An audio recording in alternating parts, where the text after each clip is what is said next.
Hello guys! So for today's video, gagawa po ako ng video tungkol sa pagme-makeup. Story time muna tayo guys. So natuto po ako mag-makeup since high school. Okay? Since high school.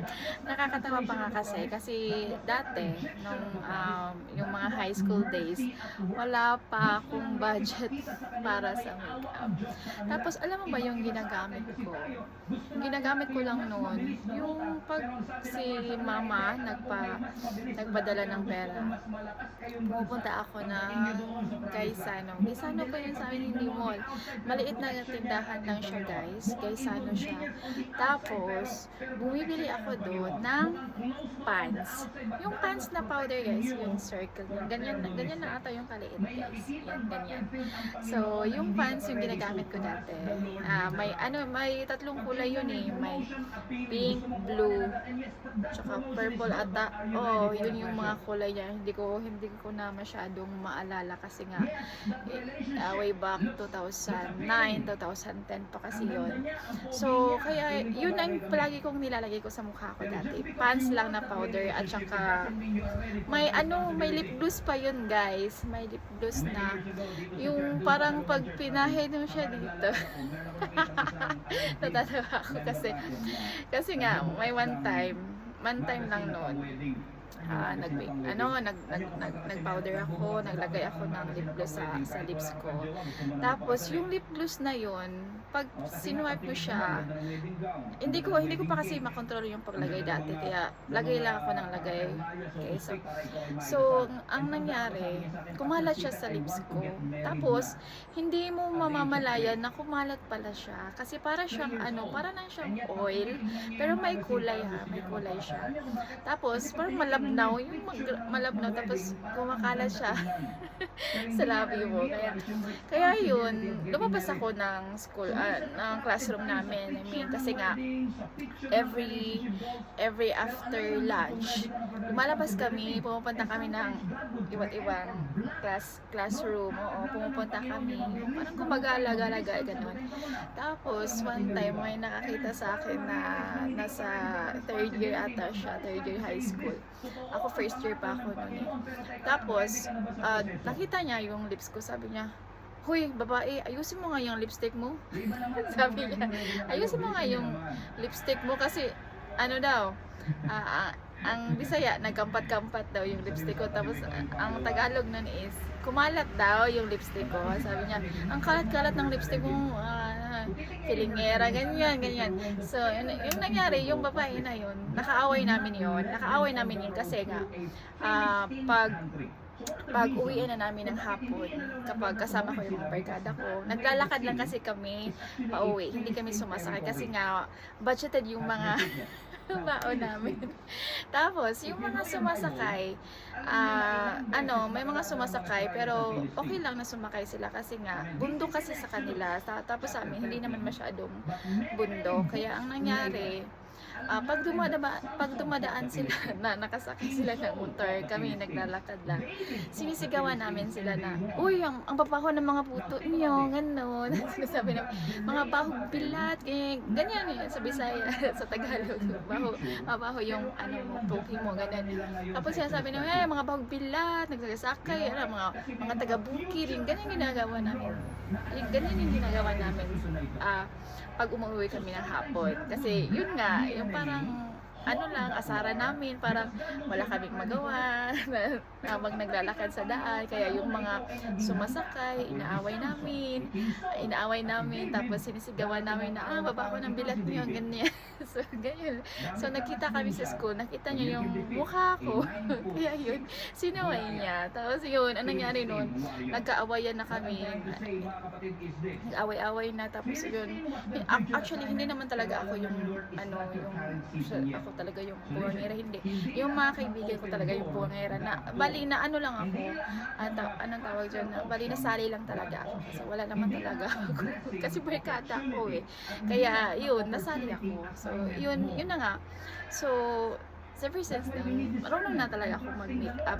Pag after nang nangyari na yun, ginalingan ko na. Sabi ko, ay dapat, hindi pala lumagpas yung lipstick ko, tapos yung powder ko, yung ganun.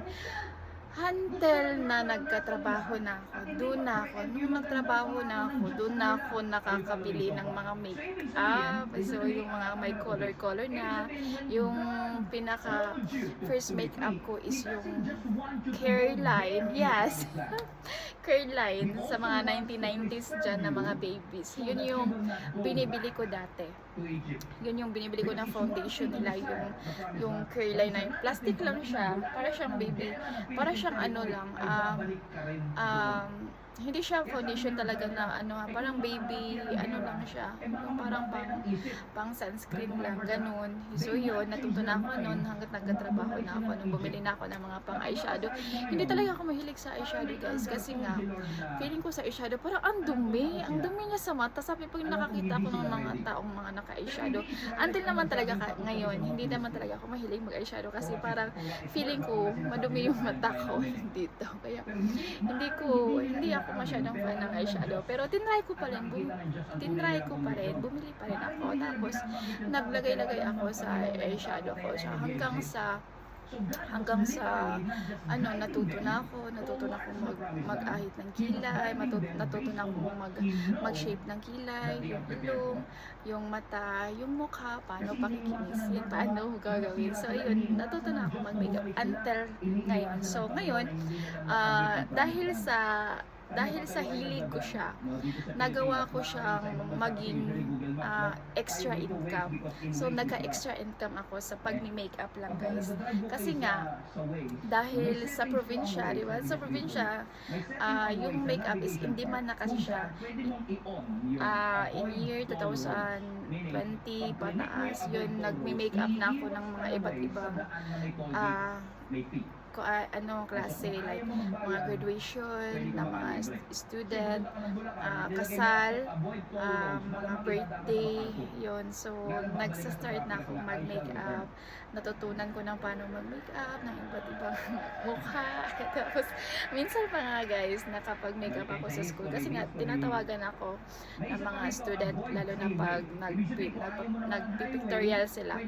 Tapos, doon pumupunta ako sa school, dinadala ko yung gamit ko. Tapos, yung mga kasabayan ko guys, lahat sila ay mga gay. So, tapos may isang dyan, nung habang nagme-makeup ako, sinabihan ako ng student, sabi niya, ate, bakla ka rin ba? Sabi ko, hindi. Mukha lang bakla, pero hindi ako bakla. Natawa nga ako, sabi ko, dahil sa pagme-makeup, parang nila na, ay, bakla din yan. Sabi na bakla din ako. Yun. Tapos, masaya naman talaga ang pagme-makeup, lalo't na nakakatulong siya sa financial mo, tapos nakakatulong ka din sa mga tao na gusto nilang gumanda kahit simple lang naman, hindi naman talaga yung pagme-makeup ko, hindi yung tipong guys, hindi yung tipong bongga, yung pang talaga pang pro. Sa akin yung mga simple makeup, clean makeup, ganun lang, tapos hindi masyadong nag-iiba yung mukha mo. Napakasimple lang talaga ng pagme-makeup ko, tapos nagustuhan lang din ng iba kasi nga ayaw nila na magmukha daw bakla, mas makapal daw yung mga makeup nila, gusto nila simple lang daw. So yun, yung pagme-makeup ko may mga nakagusto naman. Tapos, basta nakatulong naman siya sa mga extra na pangailangan ko, lalo na ako ay may pamilya na. So, yun ang aking story makeup. So, story makeup.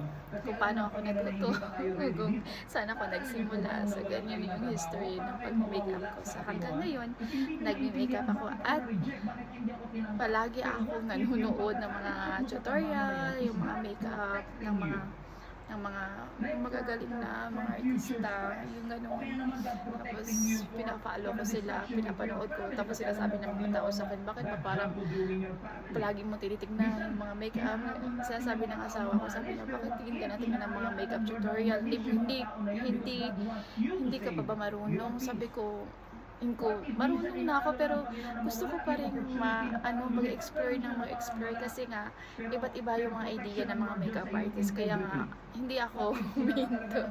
So pag nakikita niya yung reels ko, puro mga makeup yan, paano how to make up, how to do ganun. So yun yung story ng pag may makeup ko sa kung paano ako nagsimula.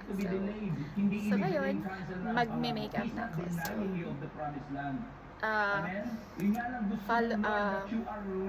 so ngayon, mag-tutorial ako. So, please watch my videos. Thank you. Bye!